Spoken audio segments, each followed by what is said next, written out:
오늘 말씀의 제목을 같이 한번 읽겠습니다. 시작. 네, 은혜와 평강입니다. 잠시 기도하겠습니다. 하나님, 이 시간 주의 말씀을 하나님께서 푸시지 않으면 풀 자가 없습니다. 성령 하나님 친히 풀어주시고 하나님 감동하여 주시옵소서.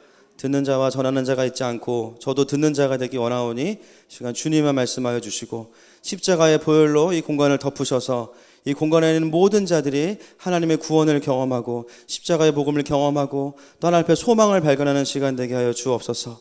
주님을 섬기기 원하지만 어둠에 매여 있고 또 좌절하고 낙심한 영혼들이 있다면 주님께서 일으키시고 주의 말씀의 능력임을 경험하는 시간으로 하나님 사용하여 주시옵소서.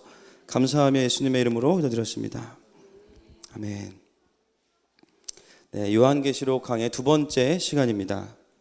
지난주는 저희가 이제 요한계시록 서론을 함께 나누었습니다. 이 요한계시록은 이제 편지의 형식을 가지고 있습니다. 어떤 분들은 마치 노스트라다무스의 예언서와 요한계시록을 비슷하게 보는 분들이 있어요. 그래서 막 미래에 일어날 일들만 계시록에서 찾아가지고 그거 가지고 이제 계시록이다 이렇게 말하는 분들이 있는데요. 사실 계시록은 오늘 우리가 보겠지만 소아시아에 있는 7개의 교회에 보내는 편지의 형식을 가지고 있습니다. 그래서 그 당시에 편지에 썼던 형식들을 그대로 가지고 있는데 서론, 그 다음에 인사말, 그 다음에 본론 쭉쭉쭉쭉 나가서 결론 이렇게 되어 있는 것이죠. 오늘 우리가 4절 말씀을 한번 같이 읽겠습니다. 4절 말씀 시작.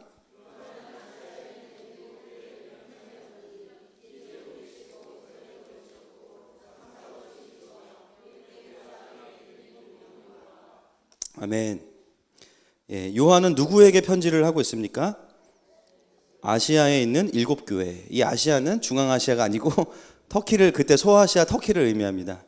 터키에 있었던 7개의 교회에게 편지를 쓰고 있어요. 그런데 여러분, 터키에는요 사실은 교회가 7개만 있었을까요? 더 있었을까요? 훨씬 많았죠. 구미동만 해도 벌써 교회가 몇 개입니까? 그죠? 길어나고 나면 또 교회가 있는데 그 당시에 사실 터키 지역에도 교회가 많았습니다. 그런데 요한은 왜 7개의 교회만 이렇게 편애해서 그들에게 편지를 보내고 있는가? 그것은 바로 이 7이라는 숫자의 의미가 있습니다. 성경에서 7은 완전한 숫자입니다. 하나님의 숫자. 할렐루야. 왜냐하면요, 여러분, 천지창조가 며칠 동안 일어났죠? 7일이에요. 왜 7일입니까? 6일 동안 천지를 창조하시고 7일째 되는 날 아무 일도 안 하셨지만 7일까지 우리가 보는 것이죠.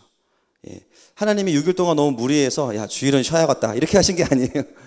하나님의 안식은 그런 개념이 아니라 하나님께서 만드신 그 천지 창조, 이 우주 만물이 너무나 완벽해서 마지막 날은 그 완전하게 만들어진 우주가 하나님께 영광을 돌리는 것입니다. 할렐루야. 그래서 7이라는 숫자는 완벽하다, 완전하다라는 뜻을 가지고 있는 것이죠. 그래서 우리가 이 7교회에 보내는 서신서지만 사실은 그 7교회는 터키에 있는 모든 교회를 대표할 뿐만 아니라 사실은 이 시대의 교회도 대표하고 있습니다. 그래서 우리가 이 계시록을 이해하기 위해서는요, 무조건 하나님이 나에게 말씀하셨다 이렇게 들어가면요 굉장히 많은 부분을 놓칩니다. 성경을 볼 때는 항상 어떻게 봐야 되냐면요, 따라합시다. 있는 그대로. 있는 그대로 보셔야 돼요. 지금 이것은 아시아에 있는 7교회에 보내는 편지라고 한다면은 계시록을 설교를 들으실 때는 제일 먼저 뭘 하셔야 되냐면요, 따라합시다. 수평이동을 하셔야 돼요. 터키에 있는 교회로 잠깐 호적을 옮기셔야 됩니다. 그래서 그 교회 입장에서 말씀을 듣다 보면 나에게 하시는 말씀이 들려지는 것이죠. 할렐루야. 그것이 성경을 건강하게 보는 방식입니다. 그래서 어떤 분들은 이렇게 말씀 보는 훈련이 안 돼 있다 보니까 막 이렇게 자기 마음대로 말씀을 보세요. 그래서 어떤 분이 그런 얘기 있죠. 너무 죽고 싶어가지고 딱 말씀을 폈더니 유다가 목매어 죽으니라. 이거 뭐야, 왜 이래? 이거 아닐 거야, 잘못 들었을 거야. 다시 폈더니 속히 행하라. 그래서 결국에 못 죽었다는 얘기를 들었습니다. 그 말씀을 우리가 볼 때 그 말씀이 말하고자 하는 바에 집중해야 되는데 이제 내가 듣고 싶은 걸로 보는 분들이 많죠. 청년들 같은 경우도 저 불신자 형제와 사귀어야 되나 말아야 되나, 근데 사귀고 싶은 마음이 있으면 된다는 말씀을 찾는 거예요, 계속. 목사님, 제가 선교하겠습니다. 평소에 선교 헌금도 안 하는 자매가 갑자기 선교하겠대요. 이러한 것들이 무엇이냐면 우리가 말씀을 내 중심으로 보기 때문에 그런 일들이 벌어지는 것이죠.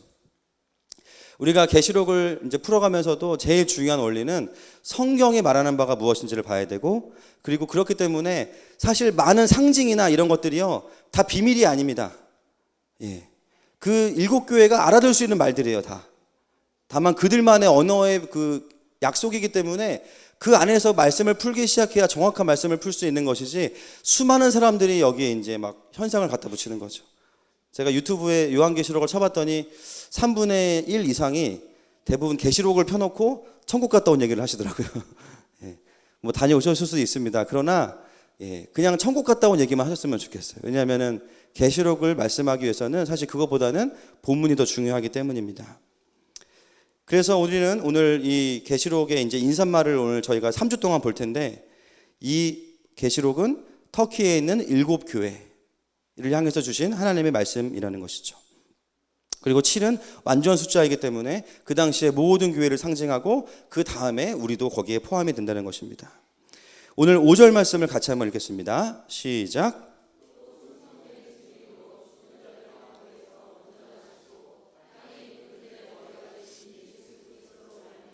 은혜와 평강이 너희에게 있기를 원하노라. 우리를 사랑하사 그의 피로. 아멘. 여러분 5절 말씀을 보시면 상당히 복잡해 보이지만 여기서 하기 원하는 요한의 말이 있습니다. 무엇입니까? 결론이 딱 너희에게 은혜와 평강이 있기를 원한다, 그 이야기를 합니다. 이 은혜와 평강이 있기를 원한다는 것은 그 당시에 서신서 안에 그냥 아주 상투적으로 쓰이는 인사말이에요. 그래서 바울도 자신의 서신서에서 그렇게 인사하고 있습니다. 한번 비교해 보실까요? 에베소서 1장 1절과 2절 말씀 같이 읽겠습니다. 시작. 하나님의 뜻으로 말미암아 바울은 에베소에 있는 성도들과 그리스도 예수 안에 있는 신실한 자들에게 편지하노니 하나님 우리 아버지와 주 예수 그리스도로부터 은혜와 평강이 너희에게 있을지어다. 바울도 은혜와 평강이 너에게 있을지어다 이렇게 고백하고 있습니다. 이것은 선포죠. 그런데 계시록에서는 이 축복의 말부터가 벌써 틀립니다. 그냥 성부, 성자, 성령님 삼위 하나님으로부터 은혜와 평강이 있을지어다가 아니고요. 5절에 읽어보시면 아시겠지만 어떤 하나님이시냐, 어떤 예수님이시냐, 어떤 성령님이시냐를 아주 명확하게 선포하고 있는 것입니다. 벌써 다른 것이죠. 도미티아누스의 강력한 그 박해 속에서, 그 핍박 속에서 복음을 지키고 살아가는 교회들을 향해서 요한은 형식적으로 말하는 것이 아니라 바로 하나님의 어떠하심을 가지고 그들에게 은혜와 평강이 있을 것인지를 선포하고 있는 것입니다. 어려움 가운데 있는 성도들이 누려야 하는 은혜와 평강이 무엇이냐, 이것이 저희가 앞으로 3주 동안 이 인사말을 풀면서 함께 나눌 부분입니다. 오늘은 4절 한 절만 가지고 설교를 하겠습니다. 자, 4절에 보니까요, 성부, 성자, 성령님을 이야기하면서 제일 먼저 누가 나오시죠? 성부 하나님이 나오시죠. 어떻게 표현되고 있습니까? 같이 한번 보시겠습니다. 시작.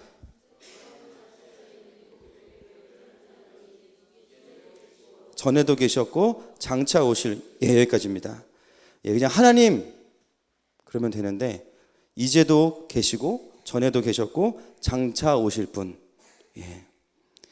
여러분 하나님에게는 굉장히 많은 성품이 있으시죠.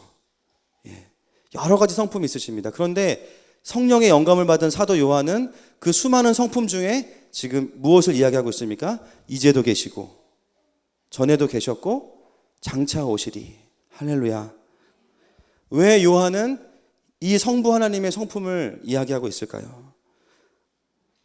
순서도 굉장히 특이합니다. 보통은 과거와 현재와 미래인데 지금 뭐예요? 현재와 과거와 미래죠.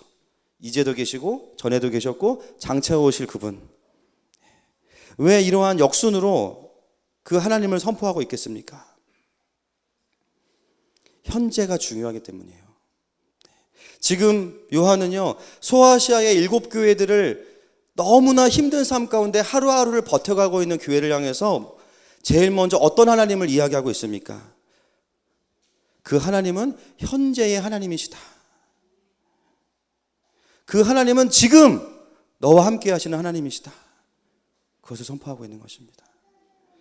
여러분 소아시아의 7교회는요 이렇게 우리가 평화롭지 않습니다. 막 일찍 와서 밥 먹고 막 행복해하고, 저희 교회 보면 너무 행복해 보여요. 소아시아 7교회는요 사실 그런 교회가 아니었어요. 오늘 예배드리고 다음 주에 어떤 집사님 가정이 못 나왔어요. 여행 간 게 아니에요. 다 죽었죠. 잡혀가서 처형당하고 화형당하고 사자 밥이 됐거나 추방당하거나. 어느 날 보니까는 목사님이 안 나왔네. 잡혀간 거예요. 생사를 알 수가 없는 것이죠. 정말 매주 우리가 이 인원이 예배할 수 있을 거라는 어떤 보장도 어떤 확신도 없습니다. 그렇게 매주 예배를 드리는 상황 속에서 요한은 뭐라고 이야기하냐면 지금 하나님은 너의 하나님이시다. 제가 이 말씀을 보면서 너무 감사했던 것은 뭐냐면, 야, 우리가 매주 뭐 더 사랑하냐 못하냐 이건 두 번째 문제고, 같이 이렇게 예배를 할 수 있는 것만으로도 감사하다. 아멘이십니까? 정말 아멘인 것이죠. 그것도 은혜구나 라는 생각이 들었습니다. 소아시아의 7교회는 정말 목숨을 걸고 예배했던 교회입니다. 내가 만난 장로님을 또 뵐 수 있을까? 이 집사님을 또 볼 수 있을까? 하루하루가 너무 치열한 것이죠. 하나님은 과거의 하나님이시기도 하시지만 또 미래의 하나님이시기도 하시지만, 하나님은 지금 그들에게 정말 필요한 하나님은 현재에 함께 하시는 하나님이십니다. 여러분, 많은 분들이 이제 신앙생활을 하시다가 침체에 빠지시면 이제 그런 마음들을 가지세요. 과거에 하나님이 나한테 막 엄청난 일을 행하셨어요. 막 기적도 있고 내가 교회를 섬기고 막 이런 일들이 있어요. 그리고 미래에도 결국엔 주님이 날 쓰실 거야. 근데 중요한 건 뭡니까? 지금이에요. 지금 내 삶에 하나님이 없다고 느껴지기 시작해요. 지금 내 삶에 하나님의 임재가 없다고 느껴지고, 지금 내 삶에 하나님의 다스리심이 없다고 느껴집니다. 문제는 지금 내 삶이 너무 힘들고 어려운데, 지금 핍박 가운데 있는데 나의 하나님은 어디 계시는가? 많은 하나님의 백성과 자녀들이 가지고 있는 의문이 바로 이것이죠. 지금 내 하나님은 어디에 계시는가? 무엇을 하고 계시는가? 난 이렇게 힘든데. 지금 나는 우리 회사에 있는 그 인간 때문에 죽을 것 같은데 하나님은 왜 저 사람에게 재림을 주시지 않는가? 저 사람에게 종말이 왔으면 좋겠는데 왜 저 사람을 그냥 승진을 시키시는가? 이해할 수가 없는 거예요. 너무 낙심이 되는 거죠. 저희 교회에 어린아이를 키우는 가정이 참 많습니다. 더 많아지고 있는데 할렐루야. 근데요, 애를 키우는 게 너무 힘들어요. 특히 2014년 15년생들은 좀 다른 부르심이 있습니다. 누구라고 말은 안 하겠습니다. 제가 어느 순간 그런 악몽을 꿨어요. 애가 안 크는 꿈 꾼 거예요. 안 커. 10년이 지나도 여전히 이러고 있고 20년이 지나도 기저귀를 차고 있어요. 그런 가인은 눌리면 안 되겠습니다. 지금 힘든 것 너무너무 힘들지만 정말 절망은 뭐냐면, 얘가 이러다 안 크면 어떡하지? 막 이런 생각을 하면요, 쉽지 않습니다. 여러분, 우리의 삶에 정말 많은 낙심들이 있어요. 도무지 취업이 될 것 같지 않아요. 청년들, 또 이직하는 사람들, 도무지 나의 인간관계에 천국이 올 것 같지 않아요. 하루하루 버티기가 너무 힘든 거죠. 그때 우리가 어떤 마음을 갖습니까? 하나님 지금 뭐 하고 계세요? 하나님 지금 어디 계세요? 나 지금 죽을 것 같은데. 여러분, 우리가 힘든 이유가 정말로 그런 고난과 어려움 때문일까요? 사실 우리가 겪는 것은 고난에는 끼지 못하는 부분이 훨씬 많습니다. 왜냐하면 내 욕심이나 죄 때문이고, 내가 예수님 때문에 받는 고난은 또 아니기 때문에 또 다른 문제이긴 하지만, 하루하루를 우리가 그 불을 유지하면서, 성령의 불을 유지하면서 사는 게 쉽지가 않은 것이죠. 이 고난에 대해서 고린도후서는 전혀 다른 말씀을 우리에게 선포하고 있습니다. 고린도후서 4장 16절부터 18절까지 말씀을 같이 한번 읽겠습니다. 시작.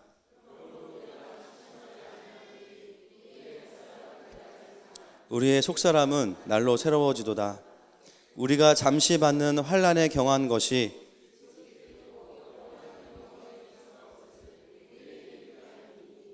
우리가 주목하는 것은 보이는 것이 아니요 보이지 않는 것이니, 보이는 것은 잠깐이요 보이지 않는 것은 영원함이라. 할렐루야. 여러분, 이 4장은요 속사람에 대한 이야기를 하면서 무슨 이야기를 하고 있냐면, 우리의 환난에 대해서 그 목적이 무엇이냐, 그것은 우리를 힘들게 하는 것이 목적이 아니라 우리의 속사람은 날로 새로워지도다. 할렐루야. 우리가 잠시 받는 환난에 경한 것, 가벼운 것이 지극히 크고 영원한 영광에 중한 것을 우리에게 이룬다는 것이죠. 내가 지금 삶 속에서 받는 이 어려움의 시간들은 나에게 힘든 시간으로, 아픈 시간으로만 남는 것이 아니라 그것을 통해서 하나님께서 이루고자 하시는 것이 무엇이냐면 영원한 영광에 중한 것, 소중한 것이라는 것입니다. 그것은 무엇이냐면 우리의 속사람이 하나님을 닮아가는 것입니다. 그리고 우리가 성령의 충만함으로 가는 것이죠. 그렇기 때문에 우리가 주목해야 되는 것은 무엇이냐? 보이는 것이 아니라 보이지 않는 것. 보이지 않는 것은 무엇이냐면 영원한 것입니다.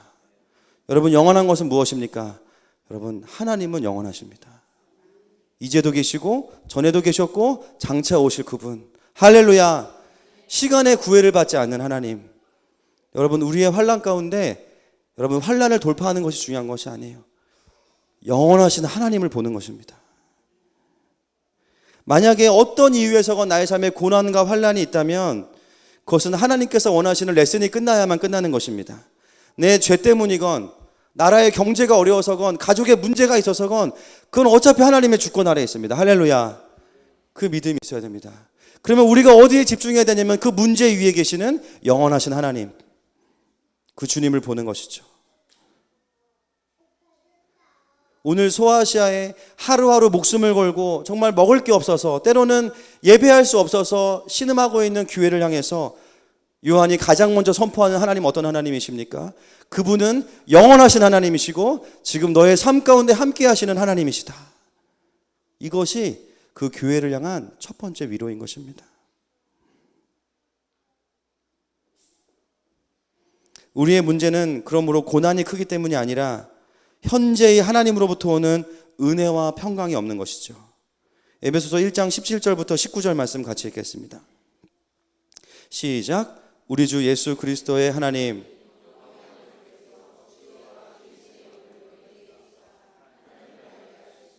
너희 마음의 눈을 밝히사 그의 부르심의 소망이 무엇이며 성도 안에서 그 기업의 영광의 풍성함이 무엇이며 그의 힘의 위력으로 역사하심을 따라 베푸신 능력의 지극히 크심이 어떠한 것을 너희로 알게 하시기를 구하노라.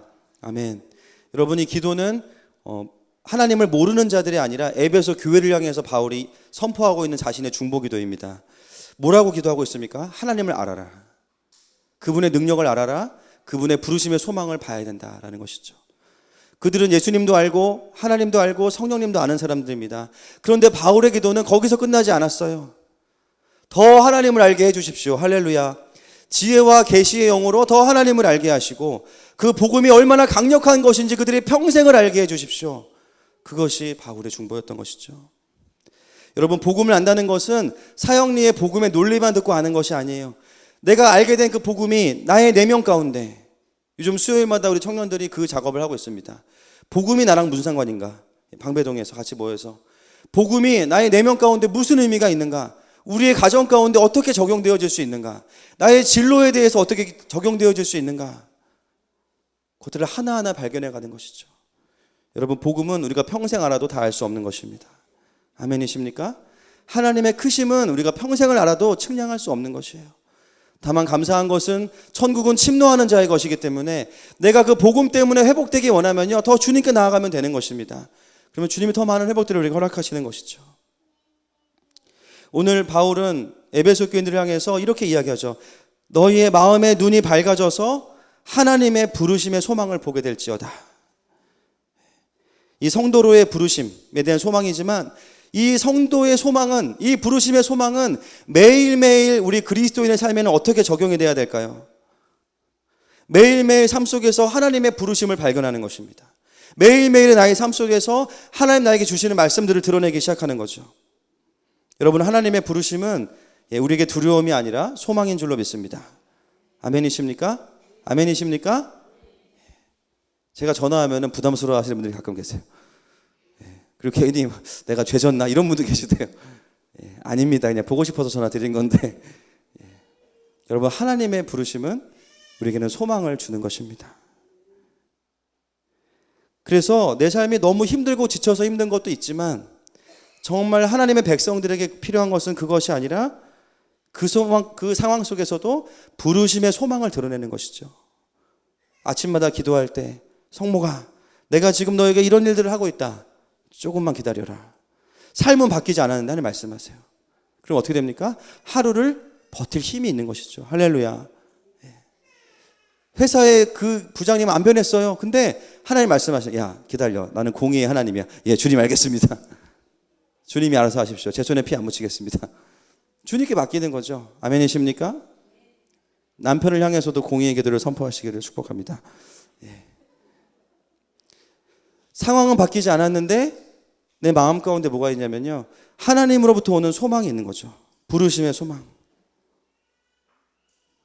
그래서 하나님의 자녀들은 하나님의 부르심이 느껴지지 않으면 살 수 없는 자들이죠. 예, 요즘 더 많이 느끼는 것 같아요. 하루하루의 삶이 정말 만만치 않습니다. 예, 우리가 다니는 직장도 이전 같지 않아요. 언제 문 닫을지 모르고 내가 언제 나가야 될지도 몰라요. 또 언제까지 이 회사를 다녀야 될지도 모릅니다. 이 어둠이 가득한 때에 아이들을 어떻게 키워야 될지 너무나 버거워요. 기본적으로 아이들이 게임 중독을 깔고 가기 때문에 너무 쉽지 않습니다.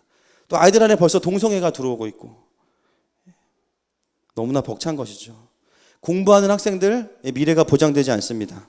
제가 늘 말씀드리지만 아무리 좋은 대학 나와도 이제 취업 안 됩니다. 쉽지 않다라는 거예요. 요즘은 대학을 졸업하는 아이들이 스펙보다 더 먼저 갖추어지는 게 뭔지 아십니까?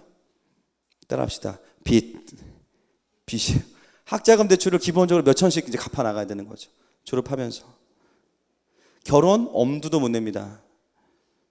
여러분 주위를 둘러보세요. 우리의 마음의 눈이 밝아지지 않고 현실만 묵상하기 시작하면 소망이라는 말을 꺼낼 수가 없는 것입니다.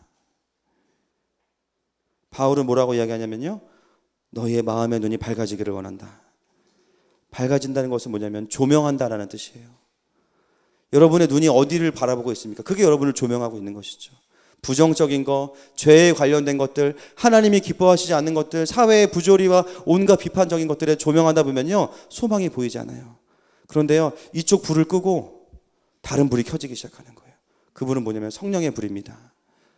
그럼에도 불구하고 그러한 현실 속에서 하나님은 지금 무엇을 하고 계시는가? 내 삶에 소망이 없어 보이는데 내가 나를 바라보던 불을 끄고 성령의 불이 밝혀지면서 나를 성도로 부르시고 하나님 나라의 백성으로 부르시고 제사장으로 부르신 하나님의 성령의 불이 켜질 때 우리는 나의 삶에 여전히 일하고 계시는 그 하나님을 발견하게 되는 것입니다. 그게 뭐냐면 부르심의 소망이라는 것이죠. 그냥 막연하게 잘 될 거야 이것이 아니에요. 없던 하나님이 아닙니다. 우리가 못 보던 하나님을 보기 시작할 때 나의 삶에 소망이 생기는 것입니다. 여러분, 우리 하나님은 원래 내 삶에 동행하고 계십니다. 원래 내 삶에 하나님이 성실하게 일하고 계십니다. 바로 거기에 우리의 삶의 조명이 켜져야 되는 것이죠. 우리의 눈이 가리워져서 문제와 어려움만 바라보고 있다 보니까 하나님을 보지 못하는 거예요. 하나님 앞에 나와서도 문제와 어려움을 위주로 하나님을 보니까 안 보이죠. 하나님은 어떤 하나님이에요? 문제를 해결해 줘야 되는 하나님. 문제 해결해 주면은 하나님 필요 없고 또 문제가 생기면 하나님 필요하고 이걸 반복하는 거예요.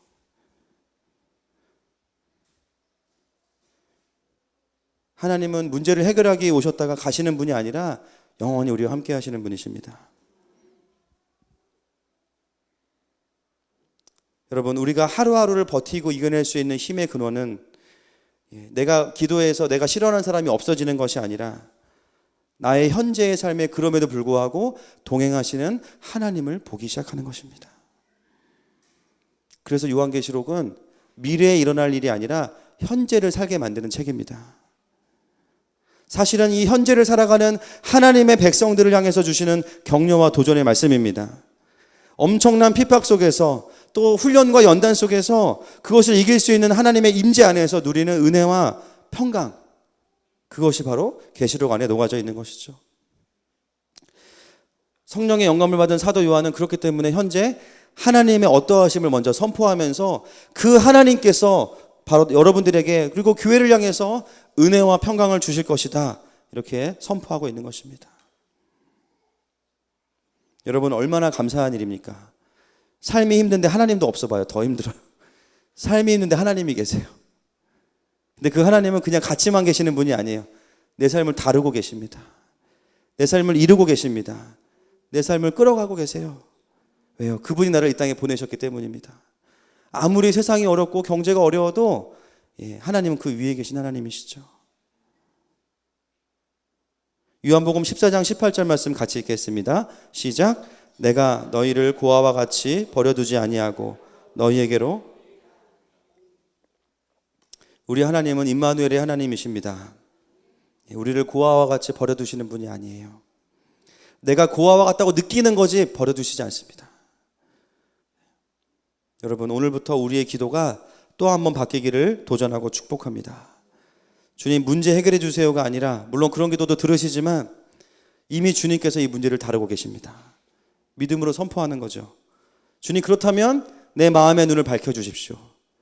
지금 주님이 뭐 하고 계시는지를 보게 하시고 거기서 내가 안심하게 해주십시오. 할렐루야. 내가 다 회복되지 않아도 하나님, 지금 이 상황 가운데 하나님 뭐 하고 계시는지를 보기 원합니다. 그것이 나에게 소망입니다. 우리가 그분의 부르심의 소망을 매일매일 발견하기 시작할 때 우리는 그분으로부터는 은혜와 평강 가운데 고난의 파도 위를 걷기 시작하는 것입니다. 할렐루야. 여러분, 그것이 두려움을 이기는 부활의 능력이에요. 자꾸 사망은 우리를 먹으려고 하거든요. 부활의 능력은 뭡니까? 죽어서 다시 부활하는 것만이 아니라 이미 사망의 권세를 이기신 것입니다. 할렐루야. 그것이 부활의 능력이죠. 저는 계시록을 이제 쭉 보면서 정말로 우리가 이 마지막 시대를 어떻게 살아야 되나, 분명하게 메시지가 다가옵니다. 여러분, 주님의 오심을 어떻게 우리가 준비할 수 있습니까? 다 흰옷 입고, 다 돈 냉장고 팔고 집 팔아가지고 다 합쳐가지고 산 하나 사가지고 거기 올라가서 주여 오시옵소서. 그런 걸까요? 아니에요. 계시록이 말하는 영성은 도피의 영성이 아닙니다. 늘 우리가 말하는 것처럼 돌파의 영성입니다. 뭐예요? 하루하루 부르심의 소망 때문에 나의 삶에 오는 고난과 핍박이 있지만 그걸 이겨내기 시작하는 거예요. 아멘이십니까? 만약에 우리가 마지막 때에 정말 공동체로 살아야 되면요, 그렇게 상황을 몰아가실 거예요. 그때 그렇게 하면 됩니다. 그러나 그 삶을 준비하기 위해서 지금 우리에게 필요한 것이 무엇입니까? 하루하루를 나와 현존하시는, 이제도 계시는, 할렐루야, 지금 나와 함께 하시는, 나의 삶의 프레젠스, 임재하시고 현존하시는 그 하나님으로부터 내가 부르심의 소망을 들으면서 내 삶의 어려움들을 버텨나가기 시작하는 삶, 그것이 정말 종말을 준비하는 삶입니다. 그렇게 살다 보면요, 점점 마지막 때가 되면 핍박과 고난이 커져요. 그럼 어떡할까요? 더 많은 은혜와 평강을 누리면 되는 것입니다. 할렐루야. 여기에 핵심이 있는 것이죠. 많은 사람들이 상황과 무슨 현상을 얘기하면서 두려움을 막 심어가지고 두려워서 하나님 믿게 만들어요. 아닙니다. 복음은 사랑입니다. 할렐루야. 은혜입니다. 할렐루야. 소망입니다. 영광이에요. 우리가 주님 때문에 종말을 향해 가는 것이지 두려워서 가는 것이 아니에요. 그렇게 우리가 하루하루를 승리하다 보면요, 어느 순간 주님이 오시든지 우리가 가는 거예요. 근데 분명한 것은 뭐냐면 얼마 남지 않았다라는 것이죠. 그러기 위해서 우리가 더욱더 집중해야 되는 것이 무엇입니까? 바로 따라합시다. 내일 시작. 내일이에요. 월요일부터 하나님의 나라를 보는 것입니다. 이전과 똑같은 가정 환경, 똑같은 학교, 똑같은 직장이지만 하나님의 부르심의 소망을 드러내기 시작하는 거죠. 주님과 동행하기 시작하는 것입니다. 기도하는 거예요. 주님, 나의 마음의 눈을 밝혀주십시오. 상황은 이렇지만 하나님이 이 상황 가운데 주님의 뜻이 무엇입니까? 주님의 마음이 무엇입니까? 바뀌지 않는 저 사람을 향하신 주님의 마음이 무엇입니까? 우리 회사를 향한 하나님의 계획이 무엇입니까? 주님, 내가 그 음성이 들려지면 내가 버틸 수 있습니다. 버티겠습니다. 그리고 그 자리에 머무는 것이죠. 하나님은 현재에 함께 하시는 하나님이십니다. 그게 뭐냐면요, 놀랍게도 영원을 사는 삶이에요. 하루를 살았는데, 현재를 살았는데 주님과 살면 주님이 영원하시기 때문에, 할렐루야. 우리가 이 땅에서부터 벌써 무엇을 사는 것이냐면 영원을 사는 것이죠. 하나님과 동행할 그때를 기대하면서 주님과 동행하다가 주님이 오시면 새로운 삶이 아니라 늘 살던 삶을 영원히 사는 것입니다. 사랑하는 여러분, 건강한 하나님 나라의 백성 되기를 축복합니다. 오늘 주님 말씀하세요. 나는 너의 삶에 현존하는 하나님이다. 우리 이 시간에 같이 우리의 마음을 다해서 주님 앞에 나아가기 원합니다.